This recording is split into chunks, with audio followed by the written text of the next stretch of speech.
እየሰራችሁ አልሳካ ካለ አትጨነቅለት። አንተ ድከም፣ ስራ፣ እግርህን እጅ ምንድነው? አንድ ፈላስፋ ብሎ የተናገረው ምንድነው? ዛሬ እንደሚሞት ተዘጋጅ፣ ዘላለም እንደሚኖር ስራ ነው አይደል ያለው? ስትሰራ የዘላለም ኗሪ መስለን ስራ፣ ማትሞት መስለን ስራ፣ የተቀን ስራ። ንስሐ ስትገባ ደግሞ ዛሬ የምትሞት መስለህ ዛሬውኑ ተዘጋጅ፣ ተጨርስ። ዛሬ እንደሚሞት ተዘጋጅ፣ ዘላለም እንደሚኖር ስራ። ስንሰራ ለተቀን ነው። እግዚአብሔር እስቲ መቼ ነው የሚሰራ? እስኪ ሰኞ፣ ለእሑድ፣ ለሰኞ፣ አመራ ማክሰኞ እግዚአብሔር መቼ ይሰራል? እስኪ ንገሩኝ። ሁልጊዜ ይሰራል። ሐሙስ ስራ ቢያቆም እኮ ሐሙስ ልም ብለን አለቅን ማለት አስባችሁታል? እግዚአብሔር የዓመት ረፍት ቢወጣ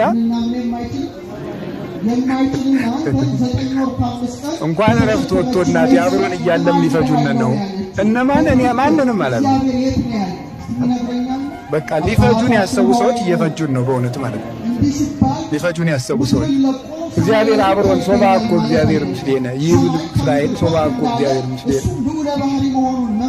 እስራኤል እንዲህ ይላል፣ እግዚአብሔር ከኛ ጋር ባይሆን ኑሮ አሐዝብ ሕያዋኒነ ውጡነ፣ በሕይወተ ሥጋ ሳለን በዋጡን ነበረ ይላል። እግዚአብሔር ከኛ ጋር እየሰራችሁ አልሳካ ካለ አትጨነቅለት። አንተ ድከም፣ ስራ፣ እግርህን እጅ ምንድነው? አንድ ፈላስፋ ብሎ የተናገረው ምንድነው? ዛሬ እንደሚሞት ተዘጋጅ፣ ዘላለም እንደሚኖር ስራ ነው አይደል ያለው? ስትሰራ የዘላለም ኗሪ መስለን ስራ፣ ማትሞት መስለን ስራ፣ የተቀን ስራ። ንስሐ ስትገባ ደግሞ ዛሬ የምትሞት መስለህ ዛሬውኑ ተዘጋጅ፣ ተጨርስ። ዛሬ እንደሚሞት ተዘጋጅ፣ ዘላለም እንደሚኖር ስራ። ስንሰራ ለተቀን ነው። እግዚአብሔር እስቲ መቼ ነው የሚሰራ? እስኪ ሰኞ፣ ለእሑድ፣ ለሰኞ፣ አመራ ማክሰኞ እግዚአብሔር መቼ ይሰራ? እስኪ ንገሩኝ። ሁልጊዜ ይሰራል። ሐሙስ ስራ ቢያቆም እኮ ሐሙስ ልም ብለን አለቅን ማለት አስባችሁታል? እግዚአብሔር የዓመት ረፍት ቢወጣ